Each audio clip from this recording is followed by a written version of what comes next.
Hey guys, this is Mel, and I am back to talk about Legends of Tomorrow, the season finale. That is episode 514, titled Swan Thong, which premiered Tuesday, June 2nd, 2020 on the CW. I'm recording on the 3rd. I couldn't watch it when it aired on the 2nd, so I was able to catch up on it the day afterwards. But I just finished it, so now I want to talk about it, get right to it, because I really want to watch some reactions about it, because I got a lot to say, and I don't want any other reactions I watched to influence what my actual first impressions of the episode were.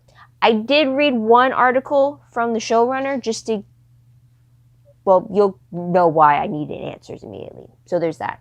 Also, just in case, I'm calling this episode 514, but this is the 15th and final episode that was filmed for the season.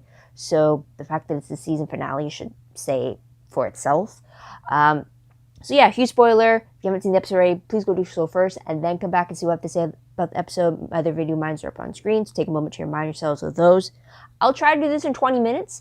There's a lot of stuff I want to talk about, not only because it's the finale, but there's just a lot of stuff they did to wrap up the current storylines that were happening. So let's dive right in there. Start the clock. Hopefully it actually rings loud enough for you to hear it. But let's go. So timeline-wise, technically, I would say this episode continues from where 513 or the previous episode had ended off. It still takes place in the year 2020 though. And then after that, we kind of get a little bit of a time jump to 4 months after what happens in 2020. So you get a little bit of a jump that way. And then at the very end, we jump back to London of 1977 when we see the return of the rock band The Smells. You'll understand why in a moment. So there's that. Episode reminders, the fact that this is the season finale. Huge thing as well.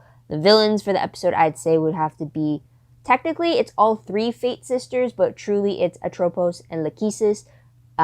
Charlie, in a way, because she's not being helpful towards the Legends, which kind of puts them at a disadvantage in trying to figure out other ways to get the job done when Charlie could easily give them a hand. So that's something there, but that's just because of Charlie's renewed ideologies of the sisterhood, if you know what I mean. So there's that. So according to, or what I figure as the episode breakdown of the storylines, two distinct ones you can say would be like the first one being destroying the loom, and the second one is restoring humanity's free will. Now, the first part of destroying the loom takes place while we're still in this new reality of like the prison garb and like everyone wanting mush and worshipping the three fates. So we get that portion of the episode, and that's what this storyline deals with the Legends trying to destroy the loom and the power it gives the sisters with it. So with this, we do see Sarah going up against Atropos, which ultimately leads to her being able to kill Atropos by using the loom against her. In doing so, by killing Sarah's connection to Atropos through her visions, by killing Atropos, that pretty much renders Sarah powerless with her premonitions, but it has restored her sight once again. So she's a regular human assassin again, former assassin, I should say, like she was in Paragon of Destiny. So there's that. Second storyline, though, deals with the aftermath of them killing Atropos and escaping to 4 months into the future, where there's this new reality where humanity is still under the rule of Lachesis, except they are turning to this watch, which they believe is their connection to the loom, telling them what they should do. So, like, what to eat, where to go, how to respond, all that. When it's really Lachesis using Gideon's programming to operate this watch app to kind of take away the free will from everybody, because she can't do so without the loom. Although she's trying to make it seem like the loom is still in play. So there's that. So while this is happening, the Legends have to try to convince Charlie to go against her sister, even though her sister kind of like deemed Charlie as like the loom breaker and the #1 villain in the Hall of Villains kind of thing, while the Legends are the God Killers and deemed number 2. So there's that. But after Charlie is convinced as to why chaos and free will need to be brought back to humanity, because there is beauty in chaos and a will to live from it, she realizes that she ultimately needed to forgive Lachesis, for everything that's happened over the last millennia or so, or longer even. It is implied that Lachesis did give Charlie back her humanity, but now that the loom is destroyed, it's uncertain whether or not what their actual status is. I think what I got from it is that Charlie said that Lachesis is just a normal human now, and to make the most or make the best of her one life that she's able to live as a human as opposed to being immortal. But they don't say whether it's the same for Charlie. If she too is stuck now as a human, does that mean that they both no longer can shapeshift? I don't know. We'll touch upon that later on. But there's that. And then also with the storyline, we get the massive fight with the Encores that was shown in the promo for the episode. So there's that. Last moments of the episode shows Sarah getting abducted, presumably by aliens, in like the stereotypical beam me up type of a scenario. And none of the other legends take notice of this. So I have a huge question, but I will touch upon it in my random question. So stay tuned for that. But yeah, that was a huge shock. I mean, you're waiting as the finale, you're wondering, okay, what is going to be that cliffhanger that makes us want to know more and gear us up for the next season? That last moment right there did it, for sure. So there's that. Tidbits, though, we do get the return of Courtney Ford coming back to play her encore counterpart, Marie Antoinette. So she is part of that whole fight scene in the History Museum. But we do not see Nora Dark or her husband, Ray Palmer, in the episode, though Ray is mentioned by Nate when they walk by one of the historical suits that Nathan had, or Ray had, and that's where Nathan made the comment. But yeah, so she returns to play Marie Antoinette. At first, I thought it was like a really good wax figure, but then she's actually part of the fight scene, so it's like, no, she actually came back for it. So it was pretty good that out of all the encores present, they actually gave Marie Antoinette some lines and some encounters with the legends with dialogue, so at least that was something. So there's that. Also, in regards to the two Zaris, which we got at the end of the previous episode, thanks to Charlie, because both Zaris were coexisting, both their opposing timelines were trying to fight with each other to become the dominant timeline. And because of this, Bayrod's life was in danger, because in OG Zari's timeline, he's dead, but in Zari 2.0's timeline, he's alive. So ultimately, OG Zari decides to go back into the air totem so that Bayrod would be able to continue living his life. So that's one sacrifice she was willing to make, because she told him that everything she's done since his death has been so that she could get him back. And that's ultimately what she did. Only downer is that she can't actually be there with him, but it's enough for her to know that her brother is alive in this new timeline. So there's that.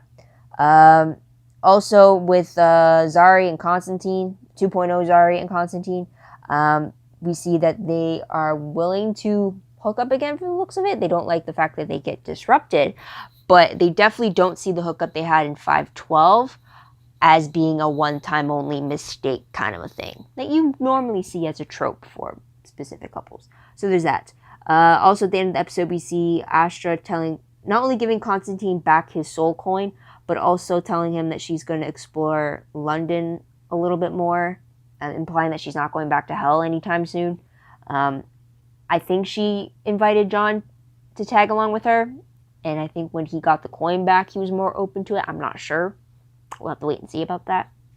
But that also has me questioning whether or not the two of them would be back as series regulars in season 6. Who knows? We'll find out.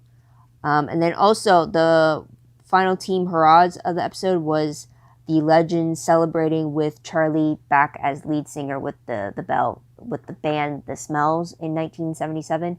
After playing the gig, Charlie decides to stay with the band, and she says her goodbyes to the Legends. Lita was also there to celebrate with them and experience The Smells, even claiming that they were one of her favorite bands. So that's something there as well. So there's that. I don't actually recall if Mona or Gary were part of that whole rock and roll celebration or not. I mean, they were part of the episode and they helped the Legends kind of restore things, but I don't think they were part of like the actual celebratory victory they had. So there's that. But moving on to the most shocking moment of the episode, I think it has to be the fact that Sarah got abducted. I don't know why, but I didn't think aliens would be the next big bad for Legends. Just because the aliens thing is kind of like Supergirl's territory. Kind of like how the Flash deals with specifically metahumans.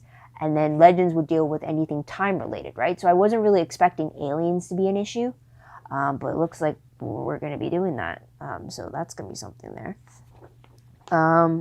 But moving on to top 3 favorite moments. I had more than 3 for sure. It's the finale. Why wouldn't I?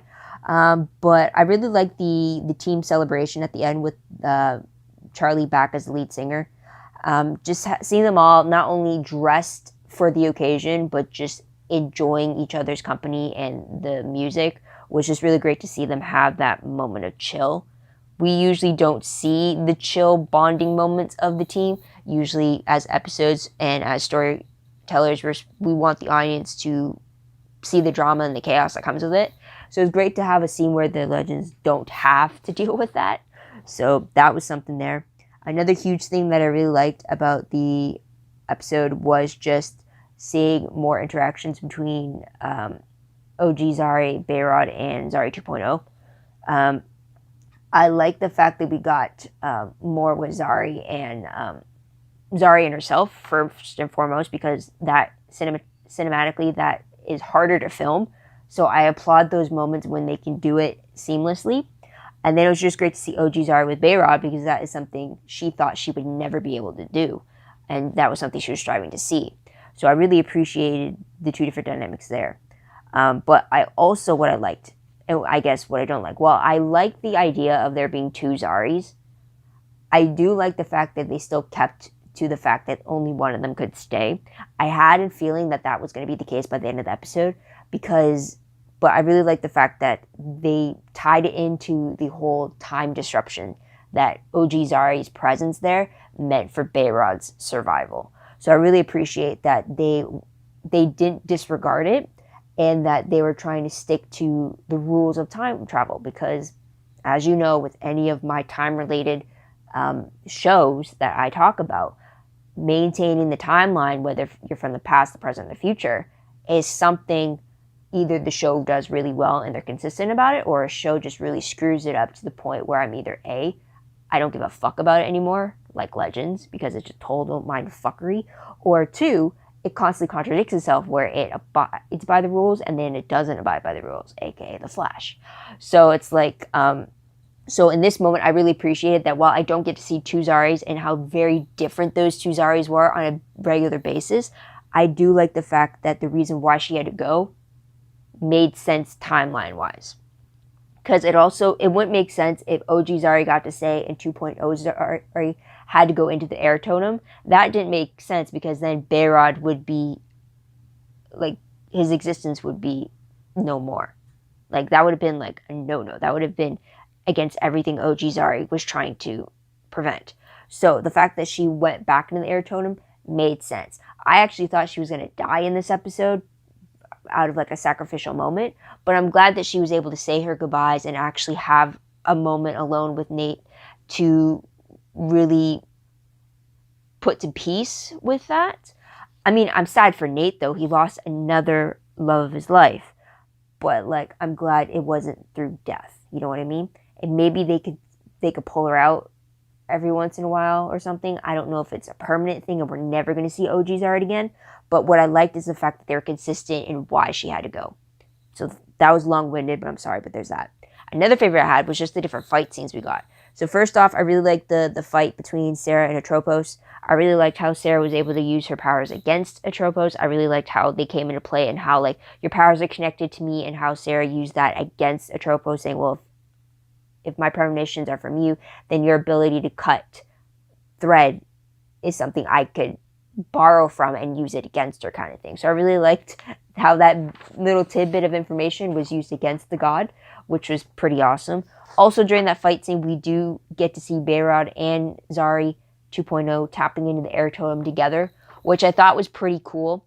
It kind of reminded me of when the show The Gifted, when Andy and Lauren would hold hands and combine their powers to become the power of Fenris. that is kind of what it reminded me of when Behrad and Zari kind of did the same thing, where he would tap in the totem, grab Zari's hand, and then she could also tap in the totem at the same time to kind of give the power from two different directions aimed at a target. So I really liked how they've opened up the possibility of them powering up like that. Don't know how that's going to work in a full-on fight scenario, or if they're always going to have to be glued to the hip in the field just so that they can use that twin touch power type of thing. Twin used loosely for it because they're not actually twins, but like, you know what I mean, right? So that was pretty cool. And then the other fight scene was Legends against the Encores. Not only was it this massive fight scene, but the fact it was to the Thong song, I think it was, by Cisco. I thought that was pretty cool. When they first showed the museum layout for that, and like it went in depth about it, showing the lyrics, and then Nathan's like enthusiasm to want to play the song, but then Sarah's like, no, we got to move forward.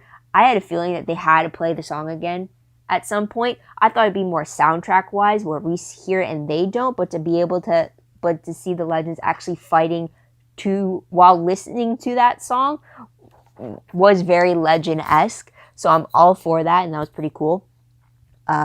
So that was something there, and just seeing them all fighting to their own talents and skill set was just something I'm here for as well. So there's that. And another thing that is just specific for the episode, like all this should be, but you wouldn't have had another moment like this, is Lita's speech to Charlie about free will and how there is beauty in chaos, and pretty much using herself as a product of chaos. And kind of, it was that speech that convinced Charlie to fight with the Legends and going up against Lachesis. So I really appreciate that speech. It also just showed how far Mick and Lita have come. She even confessed to Charlie that it's through the chaos I got a dad out of it. I got a dad out of it, and I love him, and I wouldn't have it any other way type of thing. So it's like, it's really great to, and then for them to have that moment during the concert at the very end, and him being worried about, look, it's a school night, you got to get back. And then like how like where they were when they first, like, she was a troll for his book when they first met, and just to see how far they've come this season, it's one of my favorites, and it's just like, it's a great, interesting layer added to Mick, and I really love it. Hoping we see more Lita in season 6, and her like maybe like tag teaming on these missions, or like just coming on to say hi, or doing like maybe just staying on the Wave Rider with Gideon and like manning the comms or something, or more father-daughter bonding moments maybe. I definitely, if she is to return in season 6, I'm hoping that we get Mick going to her graduation, maybe being there for like the senior prom date moment maybe. But that's something there. I just thought of another question. But yeah, I just thought of another question. Let me quickly scribble it. But let's move on to top peeve moments. First one is this might be very morbid, but the fact that Lachesis was left alive. I was expecting her death. Like, I got the death with Atropos, which makes sense because he's the cutter. She's the one willing to kill. But like, Lachesis is more of like the negotiator, the politician, if you will. But like, I was still surprised that she was left alive, because now I'm just worried that she might come up later and be an issue again. Kind of like with like the Legend of Doom in season 2, where we had Eobard Thawne again, then how we had Damien Dark again, and how we had Malcolm Merlin again. The fact that like they came back with a vengeance, I'm worried that that might be an issue with Lachesis, and that's the only reason why she's a peeve. Because at least if they're dead, I don't have to worry about them coming back to like take revenge against the Legends. You know what I mean? But I'm also left wondering in what state is Lachesis. Like I mentioned before, I think it was mentioned that she wasn't immortal anymore. She's a human. But I'm wondering, does she still have her shape-shifting ability, or is she truly just a regular mere human now? So that's something there. And then another peeve I had was the fact that the legends didn't notice that Sarah got abducted.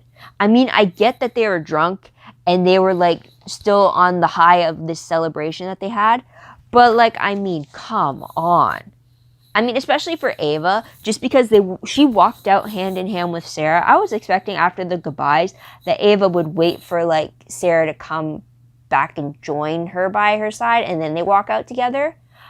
But that didn't happen. Sarah straggled behind, none of them noticed, and then she suddenly got pulled up into space. So, like, I'm fine excusing it because they were drunk to a point. Then it's like, come on. You know what I mean? So there's that. But let's move on to random questions, which I do have a lot of. First one is this the last we'll see of Charlie?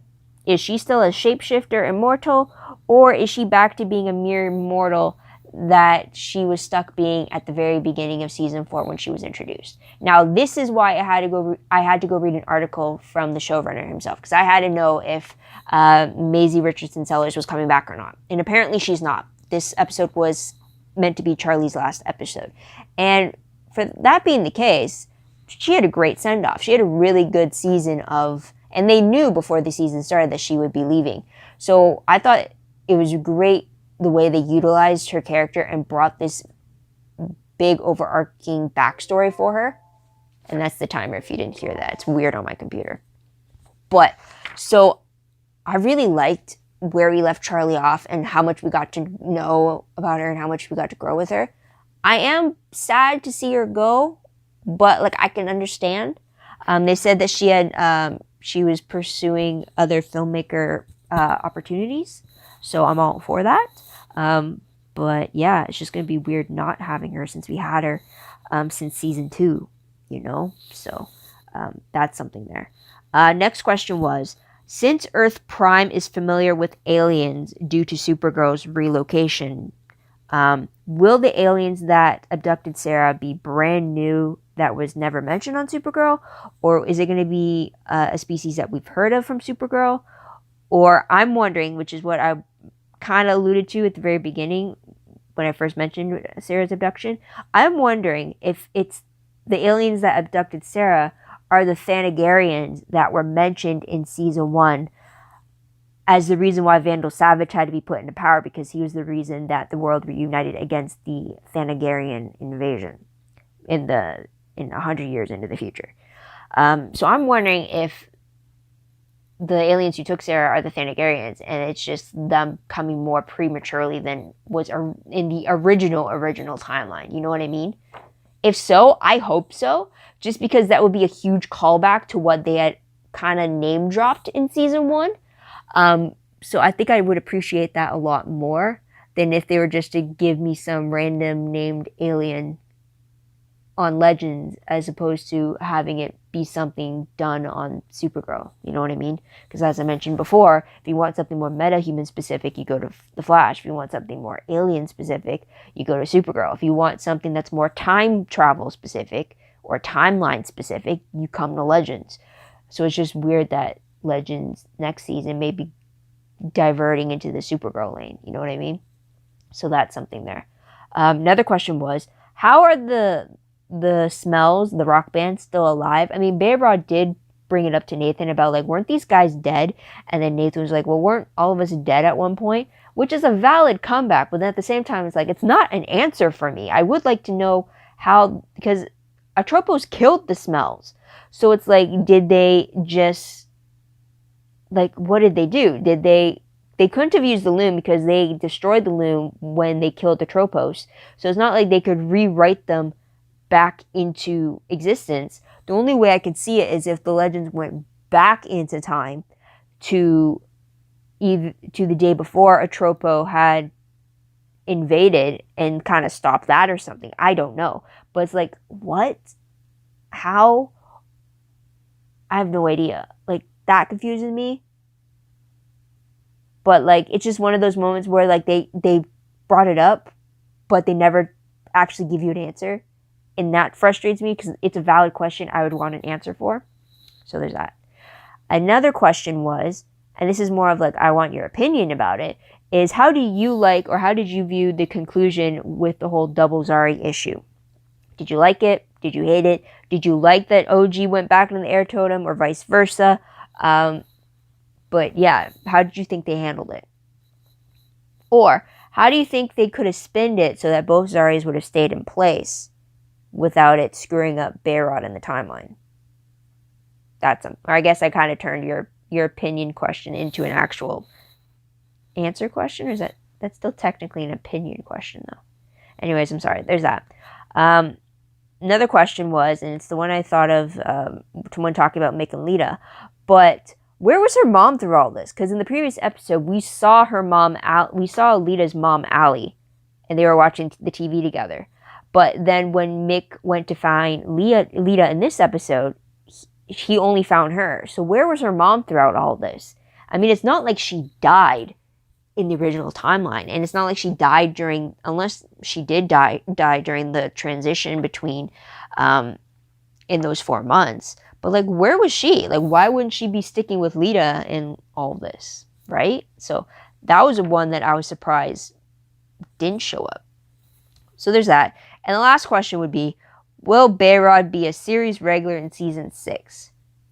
I hope so, because based on that article from the showrunner, he said one of the reasons why they kept Zari 2.0 was because they wanted to flesh out more the sibling relationship between Behrad and Zari, because they only had it briefly when they reconnected on the ship before he was killed off, and then she had to find a way to bring him back. So there wasn't any actual peace for them to actually settle in with this adult sibling relationship between them, you know? So I hope he's not just recurring next season, he's actually part of as series regular, but we'll have to wait and see about that. But let's move on to predictions very quickly. I mean, there are no predictions, so I guess it's kind of like season 6 news, if you will, because this is the finale. Only news, or I guess reminder of the fact, is that the CW Upfronts, they announced that Legends will be returning once again with a mid-season return. But because of COVID-19 pushing production back, all the original fall programming which would have started in October got pushed back to January of 2021. So normally the mid-season shows, which would have started popping up in January, February, March, April, they would now be pushed back to probably later spring territory. So we're probably looking at a good year before we see Legends returning with season 6. And that is granted if production starts up again before July, when it usually does. So we'll have to wait and see about that. Since it is June, that's pretty much we have to get this pandemic on track in a month's time and safe if we want to see anything television-wise be on schedule for production for the new television series coming up. Otherwise, it's going to be a little while longer before we get any new episodes. So otherwise, that is something there. If you want a little more details about any of the other CW shows that they talked about at the CW Upfronts, I do have a video that gives my summarized version about it. Also, with that video, I do include the press release link that I was getting it all from in the description over there. But I'll put the link for that video down below in itself. So go check that out. But yeah, otherwise, guys, that is pretty much it. Thank you so much for tuning in. Thank you so much for your patience. I hope you come back and see what I have to say about any of my other videos that I talk about. Please let me know in the comments down below what you thought about the finale or what you thought about the season as a whole. I would love to hear about that. Also, don't forget to like this video, subscribe to my channel, and check out my other videos if you haven't done so already. And also, if you want, check out my Tumblr page. Link for that is down below. I read blog promos, web clips, quotes, GIFs, synopses, news, all that good stuff, all fun in one place. Go check that out. I am behind, but homework has really been ramping up for my screenwriting program. If I haven't mentioned it before, I'm expected to write two episode scripts for a TV show within the next 4 weeks.